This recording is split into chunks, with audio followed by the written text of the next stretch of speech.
Assalamualaikum warahmatullahi wabarakatuh. Halo pemirsa, apa kabar? Senang sekali saya Rita Damayanti kembali menjumpai Anda di Dialog Khusus bersama Banten TV. Dan kali ini saya sudah bersama dengan anggota DPRD Provinsi Banten, yakni Ibu Encop Sofia SAG MA.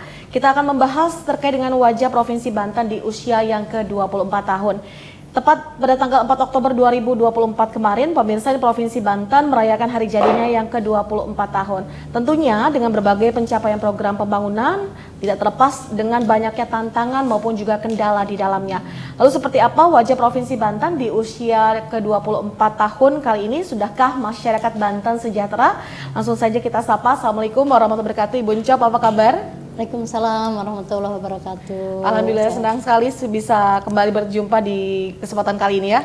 Sekarang sibuk apa nih Bu? Setelah kemarin sudah pelantikan juga tentunya. Iya, kita kemarin habis pelantikan, kemudian kami diawali dipimpin oleh pimpinan sementara dan alhamdulillah sekarang sudah pimpinannya sudah tetap. Pimpinannya sudah tetap. Kita masih bermusyawarah antar fraksi, jadi AKD belum terbentuk ya. Oke, nantinya akan apa nih? Sudah ada planning nggak di kepala nih? Apa nih nanti nih yang pengen dilakukan setelah nanti mungkin AKD sudah terbentuk? Iya, tentu saja saya harus tahu dulu saya di komisi berapa. Betul.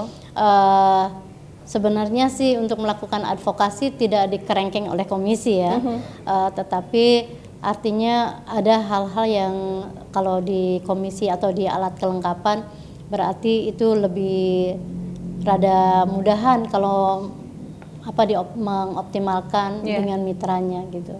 Betul. Ibu, kita tahu kemarin belum lama Provinsi Banten sudah genap berusia 24 tahun ya Bu ya. Bagaimana Ibu melihat perkembangan Provinsi Banten di usia yang ke-24 tahun ini nih Bu? Ya. Kalau saya melihat Provinsi Banten memang mengalami perbaikan-perbaikan, misalnya perbaikan infrastruktur, baik itu dari segi pendidikan, kesehatan, itu ada infrastruktur yang ada tambahan-tambahan dibanding yang dulu-dulunya. Kemudian juga masyarakat Banten itu udah semakin dewasa, semakin heterogen ya, lebih toleran, kemudian memiliki kemampuan skill yang luar biasa gitu, semakin baik. Dan banyak masyarakat Banten yang dulunya merasa tidak ada harapan pulang ke Banten karena apa yang bisa dilakukan di Banten gitu ya, dengan pertumbuhan perkembangan sekarang ini banyak masyarakat asal Banten yang tadinya merantau bisa pulang kembali sehingga memberikan energi baru untuk Banten. Jangan salah Bu Encop, Bu, ini primadona loh. Sekarang Banten tuh malah jadi primadona ya, bukan hanya tadi dibilang menjadi wilayah misalnya tempat untuk kembalinya gitu kan, yang mungkin sudah merantau, tapi juga menjadi lirikan juga orang-orang untuk mencari pekerjaan dan lain sebagainya. Karena memang luar biasa sekali potensi yang ada di sini ya Bu ya. Betul. Kalau kita lihat misalnya hasil pertanian, hasil perkebunan yang biasanya dari Lampung langsung ke pasar induk. Sekarang Banten ini bisa menjadi seperti zaman kemasannya masa lalu ya, bisa menjadi penyuplai gitu ya, penyuplai pasar internasional. Betul. Dulu kan kita pada zamannya Kesultanan Banten pernah menjadi pusat perdagangan Nusantara dan sangat memungkinkan sekarang Banten juga bisa menjadi pusat perdagangan Nusantara di juga. Lampau tadi ya. Baik, di usia yang ke-24 tahun tadi kan Ibu melihat sudah banyak progresnya di infrastruktur, kemudian juga di pendidikan, kesehatan. Lalu yang paling disoroti apa nih Bu, kalau menurut Ibu sendiri? Ya, yang paling disoroti tentang kualitasnya tentang kualitasnya. Banyak PR-nya Banten ini, misalnya bagaimana infrastruktur, bagaimana pendidikan, kesehatan, kemudian bagaimana juga keberdayaan Banten untuk menarik dunia usaha atau membuat dunia usaha. Ini kan Banten kan termasuk bisa menarik investor cepat sekali, modal cepat sekali.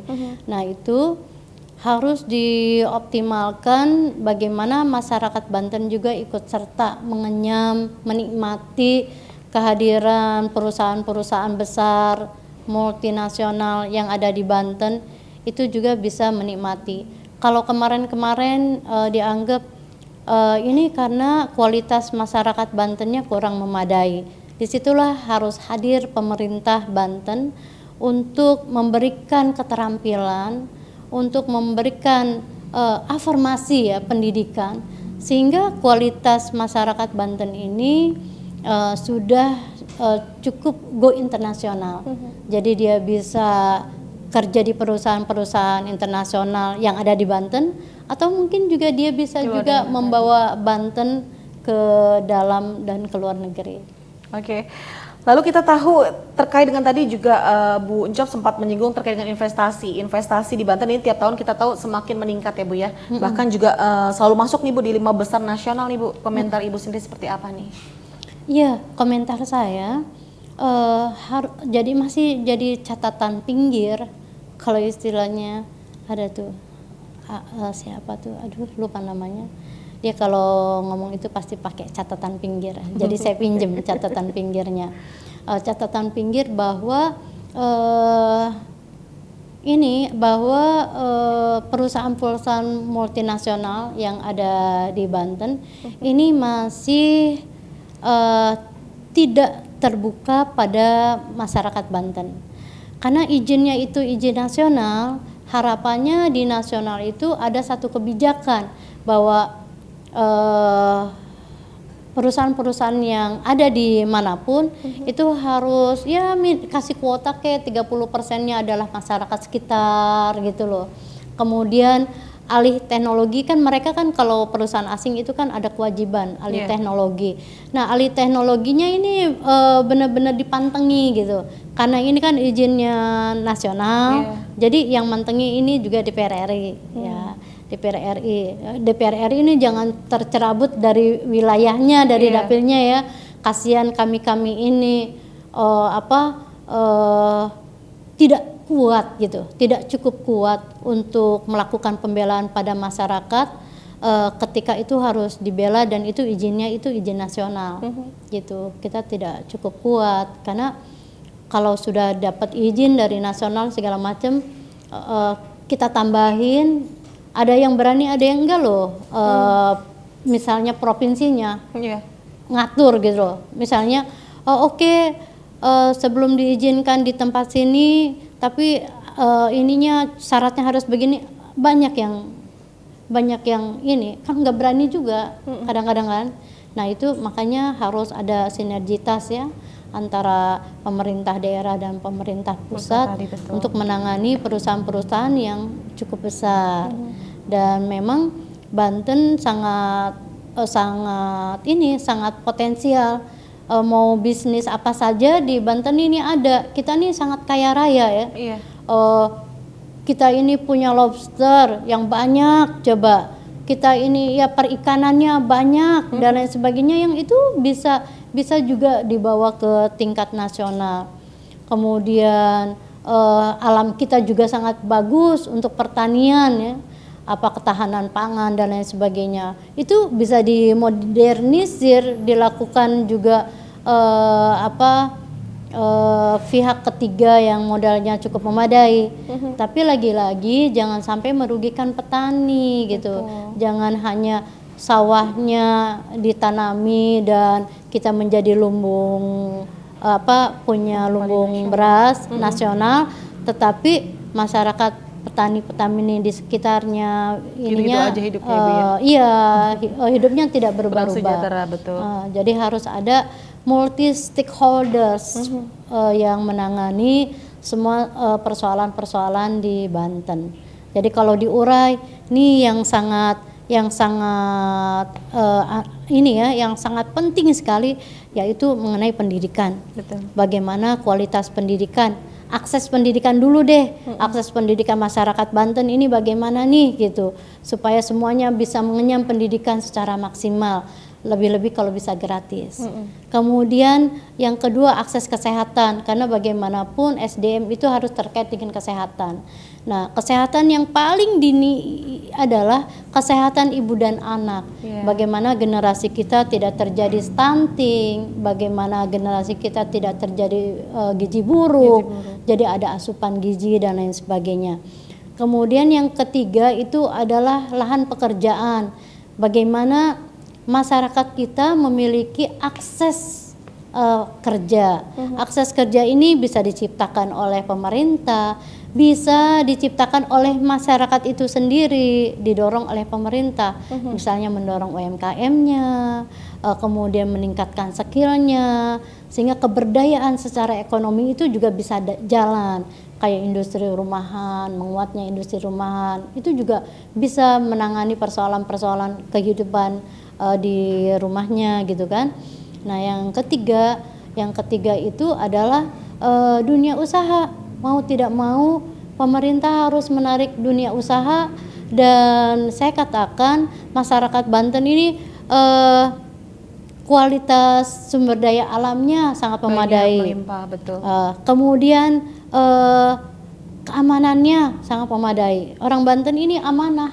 Pencurian di Banten ini sedikit lah, karena orang Banten ini sering orang bilang ya agamanya itu kuat. Jadi itu masih aman lah ya gitu ya, jalan-jalan tengah malam itu masih aman ya Bun ya? Jalan-jalan tengah malam aman, apalagi kalau pakai kerudung ya. Jadi kerudung itu bagian dari ini juga alat komunikasi, membuat orang nyaman, aman dan itu. Puncak tadi kan investasi banyak nih gitu kan, apalagi tadi sempat 5 besar nasional, tapi juga kita tidak pungkiri pengangguran juga ternyata masih banyak angkanya. Sebenarnya solusi apa sih yang mungkin bisa ditawarkan oleh DPRD Provinsi Banten sendiri pun? Tadi kan selain mungkin tadi sudah diungkapkan sedikit gitu kan, dengan memanfaatkan pemberdayaan masyarakat melalui dunia usaha ataupun juga tadi UMKM dan lain sebagainya. Selain itu apa nih Bun?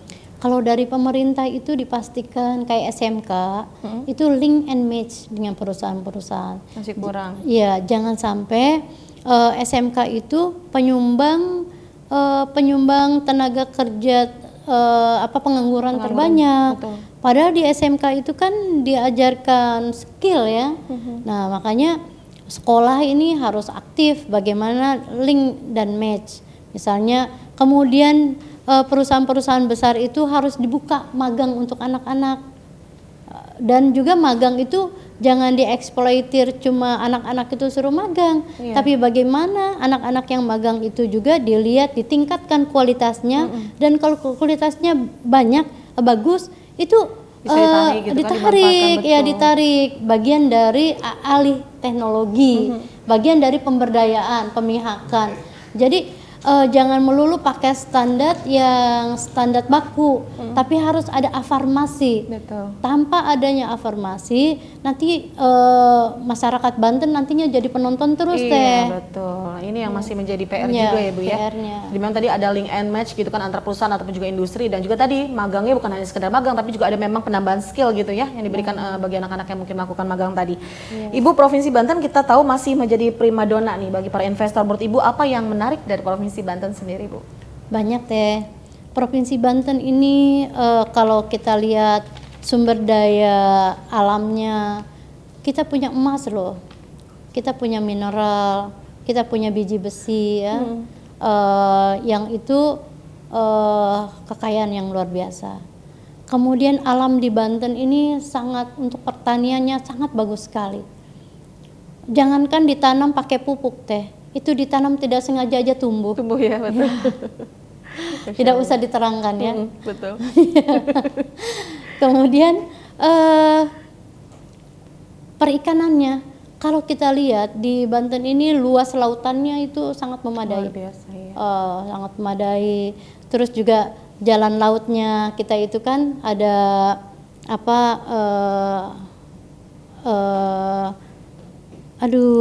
Selat Sunda ya, ada Selat Sunda yang itu dilalui oleh seluruh negara kan. Selat Sunda ini sangat memadai, sangat bagus sekali, sangat luar biasa sekali.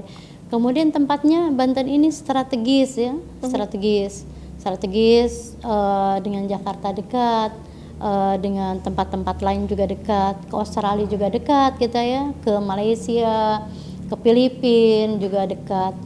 Kemudian yang tidak kalah pentingnya adalah keramah tamahan dan juga orangnya bisa dipercaya. Betul. Nah, itu jadi Itu yang sangat tentunya menjadi penting sekali. keunggulan tersendiri ya Bu ya. Keunggulan tersendiri. Nyaman untuk hidup di Banten. Nyaman untuk Ibu sebagai seseorang yang mungkin berdekatan dengan masyarakat, sering mungkin melakukan sosialisasi ke masyarakat, apa yang paling mungkin banyak dikeluhkan dari para konstituennya Bu pada saat hingga ke dapil-dapilnya tadi nih, terkait dengan di usia Banten yang ke-24 tahun, apa yang paling banyak dicurhatkan? yang banyak dicurhatkan ya kalau di Kota Serang ini masih sistem zonasi itu. Jadi Pendidikan. masih banyak ibu-ibu, bapak-bapak yang tidak bisa mengakses sekolah. Betul. Karena zonasinya kemana-mana jauh. Jadi kalau sistem zonasi akan dilanjutkan, harus ada pembangunan sekolah yang banyak, gitu. Nah, sebenarnya pasnya sistem zonasi itu untuk tenaga kerja teh. Jadi orang nggak pergi-pergi jauh. Iya. Kalau tenaga kerja, nah tenaga kerja juga kualitas apa pekerjaannya ini juga harus dioptimalkan ya. Jadi kita masih kekurangan lahan untuk pekerjaan, gitu. Terus ibu-ibu, bapak-bapak yang jualan juga akses modal usahanya masih kurang, dan akses promosinya juga masih kurang. Iya. Masih banyak juga mungkin putra-putra daerah yang harus bekerja keluar daerahnya gitu ya Bu ya, karena memang tadi masih sedikit untuk akses lahan pekerjaannya tadi ya Bu ya. Lalu bagaimana nih Bu Encap sendiri mengejawantahkan harapan dan juga aspirasi masyarakat ke dalam sebuah kebijakan bahkan solusi nantinya untuk mereka? Ya, kalau pendidikan dan kesehatan itu sebenarnya anggarannya itu kan sudah ada standarnya. Tinggal jadi anggaran pendidikan itu kalau mau kualitasnya lebih optimal lagi, jangan 20%. Harus lebih. Berapa komposisi yang menurut Ibu pas? Ya, mungkin di angka 30%. 30%. Ya, 30%. Ya, kan kalau 30% pendidikan, kesehatan dari 10 menjadi 20%, itu 50% itu udah hak dasar. Nah, kalau hak dasarnya sudah terjamin, mudah-mudahan ini bisa mengangkat pada persoalan kalau akses pendidikannya kualitasnya memadai, dia juga bisa punya akses untuk kerja yang mumpuni gitu ya. Akses kesehatannya memadai, implikasinya adalah akan terciptanya satu generasi yang memiliki kualitas kualitas ya, SDM-nya berkualitas gitu. Oke.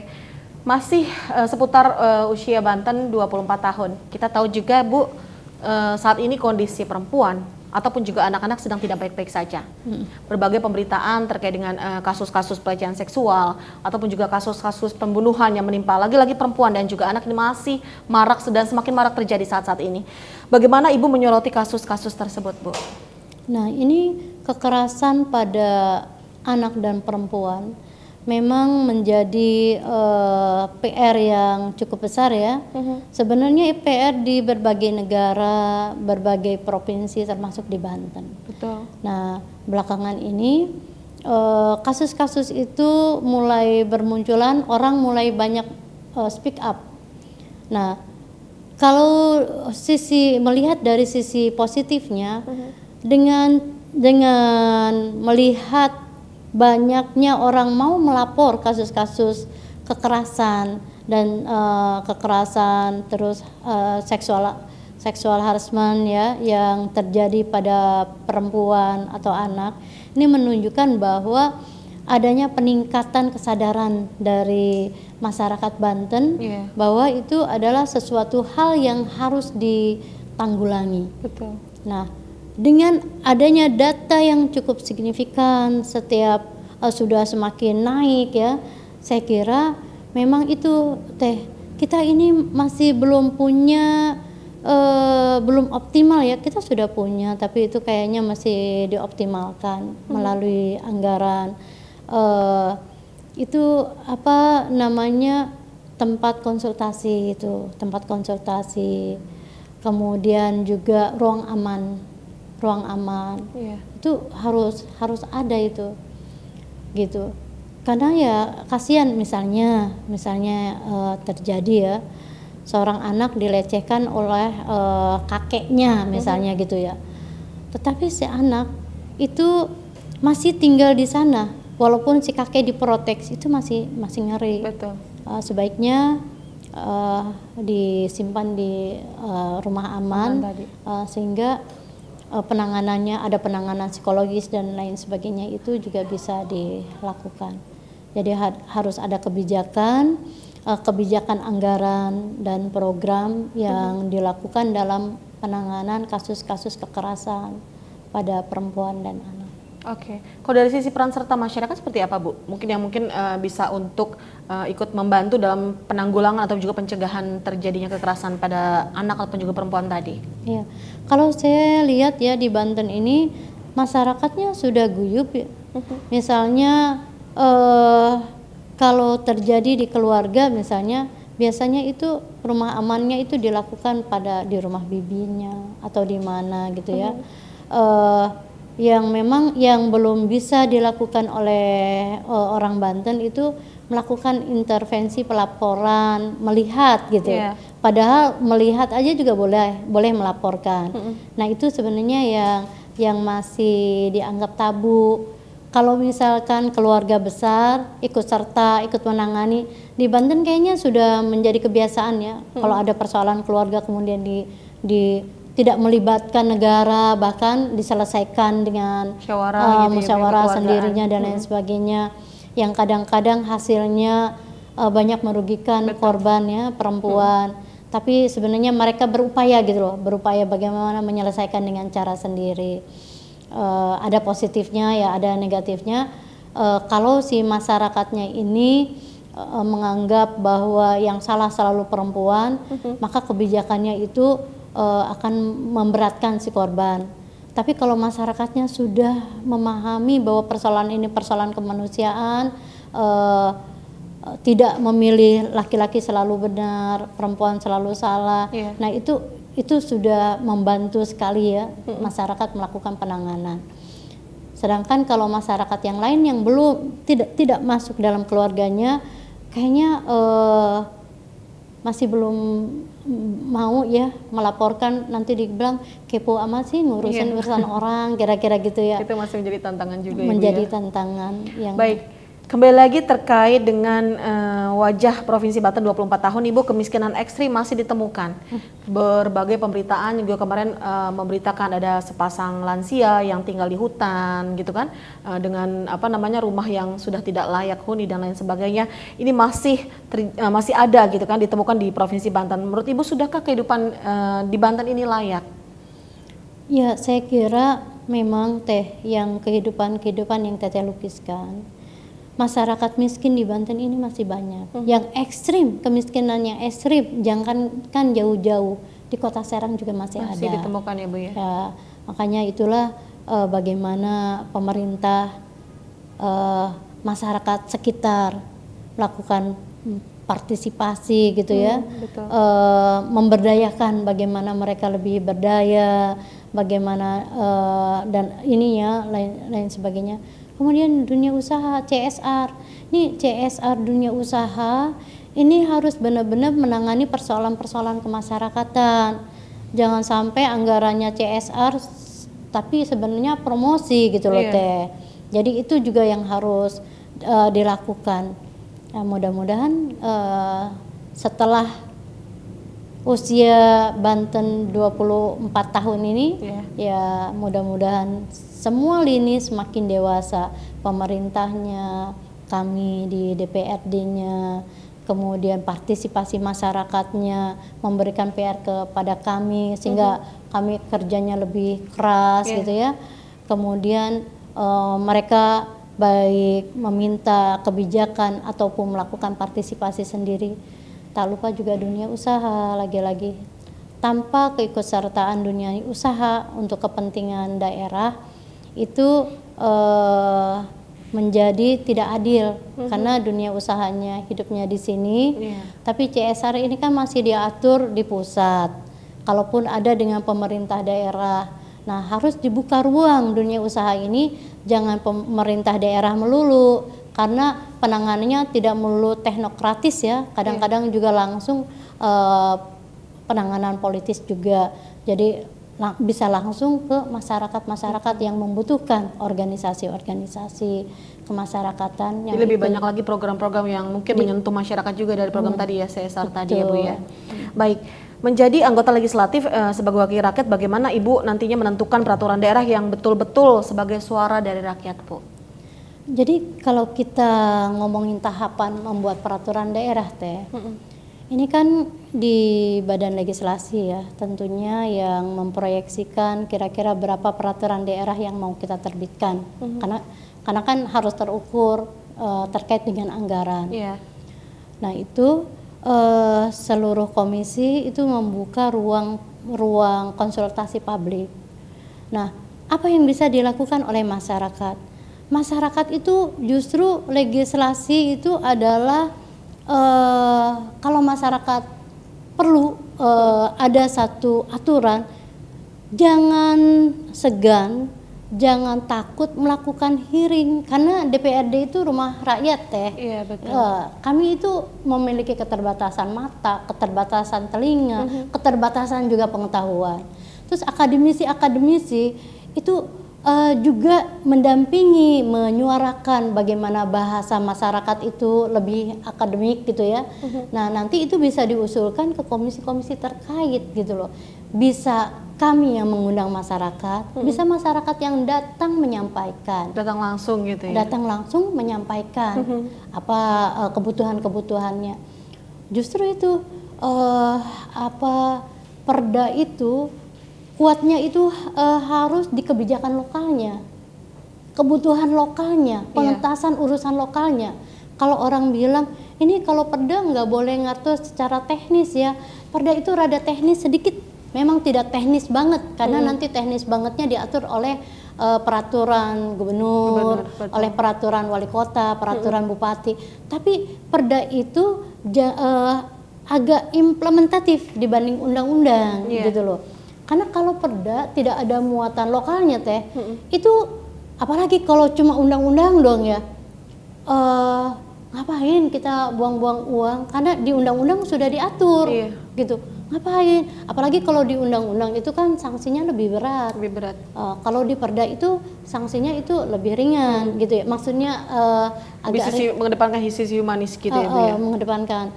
Nah disitulah pentingnya bagaimana konsultasi publik menjadi urusan yang sangat terpenting. Jadi dalam periode ini saya berharap mudah-mudahan DPRD Provinsi Banten itu membuka ruang pada konsultasi publik yang lebih maksimal, lebih memadai, sehingga kita bisa mendengar, dan juga kita sangat berharap masyarakat banyak datang, merasa nyaman datang ke DPRD dan bisa mengatakan, bisa mengusulkan kira-kira peraturan daerah apa yang nampaknya sangat dibutuhkan oleh masyarakat dan itu urgent. Ibu, kita tahu di usia ke-24 tahun ini tentunya bukan menjadi seremonial belaka ya Bu ya, tiap tahunnya, namun juga perlu ada gebrakan ataupun juga inovasi. Apa yang menjadi inovasi ataupun juga gebrakan yang mungkin menjadi masukan dari Ibu sendiri nih?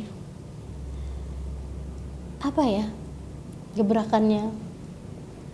Saya kira tidak usah gebrak-gebrak, tetapi mengoptimalkan ya, lebih mengoptimalkan. Karena memang sebenarnya program-program pemerintah saat ini yang dijalankan kan sudah bagus ya Bu ya. Bagaimana tadi ya, menurut Ibu harus lebih dioptimalkan lagi gitu ya Bu ya. Lebih dioptimalkan. Nah sekarang ini kan nanti kita kan punya presiden ya, punya presiden baru dilantik. Itu pasti ada program-program baru juga. Indonesia Emas, maka di Banten harus diterjemahkan Banten Emas. Ya. Kemudian ada pendidikan gratis. Biasanya pendidikan gratis ini pasti kan kuotanya tidak 100%. Nah, harus didampingi. Kalau dari pusatnya pendidikan gratis misalnya untuk 5 orang, maka Bantennya harus kasih lagi 5 orang. Kabupaten kotanya kasih lagi 5 orang, jadi 15 misalnya gitu ya. Jadi saling bersinergi gitu ya. Saling bersinergi. Jadi ada anggaran ada anggaran pusat, ada anggaran provinsi, dan ada anggaran kabupaten kota untuk urusan-urusan yang ini yang seksi ya, karena itu andalan gitu. Betul. Karena andalan. Termasuk juga itu teh makanan bergizi. Itu juga kitanya harus menyediakan juga itu makanan bergizi. Jangan nungguin dari pusat. Ya, kitanya menyediakan, ini yang menyediakan gitu, kabupaten kotanya menyediakan. Dan kelompok sasarannya, karena yang tahu wilayah ini kita. Betul. Ya. Dan provinsi akan minta bantuan kabupaten kota karena yang tahu wilayah kabupaten kota kira-kira gitu ya. Dan juga DPRD-nya, DPRD ini kan 24 hampir pergaulan dengan masyarakatnya kan lebih dekat Bu dibanding pemerintah ya. Kalau DPRD emang kita kan wakilnya mereka ya Bu ya, mereka kan bos kita ya. Kapan aja mereka butuh mereka panggil Harus kita selalu kan. ada gitu ya, Bu, Iya, ya. mereka panggil kita Setiap saat. iya. Nah itu juga masukan-masukannya itu harus menjadi PR pemerintah. Ini jangan sampai kita kan DPRD ini kan kerjanya yang formalnya itu melalui reses, pokok-pokok pikiran. Ini harus menjadi PR nih oleh pemerintah. Karena apa? Karena sayang loh, kita ini reses itu belusukan. Orang lagi tidur kita bangunin, apa persoalan di sini ya? Tiba-tiba mereka ngasih masukan, ini loh Bu, keadaan di sini tuh begini. Setelah itu kita sampaikan di ruang yang sangat terhormat, di ruang paripurna. Kalau itu hanya menjadi tumpukan kitab yang tidak bermakna gitu ya, kira-kira kan sayang banget. Betul, sayang banget Bu. Jadi kita tidak terlegitimasi gitu loh, tercerabut dari akarnya. Dan juga malu loh Teh, datang lagi ke masyarakat, orang lagi tidur, udah sibuk lah, jangan ditanya-tanya kalau nggak ada penyelesaian gitu kan. Kemudian udah dicurhatin, suruh curhat lagi gitu ya. Bu, apakah selama ini sudah melihat sinergitas pemerintah daerah? Tadi kan Ibu juga sempat ngomong ya, maksudnya bahwa harus ada sinergi dari pemerintah pusat dan juga pemerintah daerah. Bagaimana Ibu melihat sinergitas yang dibangun antara pemerintah daerah dan juga pemerintah pusat ini sudah terlaksana dengan baik atau sudah terjalin dengan baik sampai dengan saat ini atau bagaimana Bu? Terus terangnya sih begini Teh, saya melihat kok masih sendiri-sendiri ya. Jadi pemerintah pusat sendiri, pemerintah daerah sendiri, pemerintah kabupaten kota sendiri. Nah disinilah ininya saya kira peran dari DPR RI, DPRD provinsi dan DPRD kabupaten kota. Karena jadi harapan kami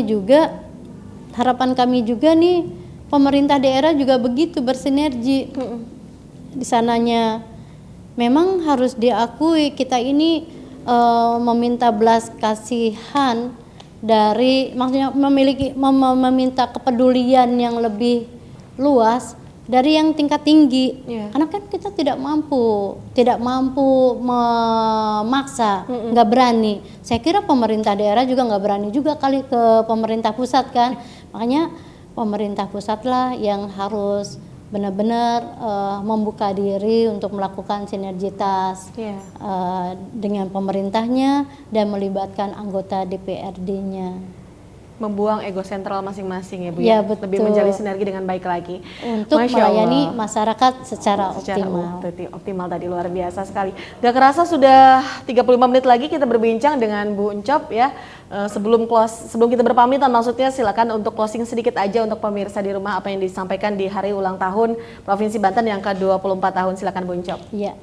Ya Bapak-bapak dan Ibu-ibu, kita menghimbau lagi nih, karena ini ulang tahun ke-24 merupakan ya ulang tahun di mana Banten harus semakin dewasa, semakin cantik, semakin berdaya, sehingga partisipasi masyarakat tetap dibutuhkan. Pemerintah daerah, anggota DPRD tidak bisa melakukan apa-apa tanpa partisipasi dari masyarakat yang lebih optimal.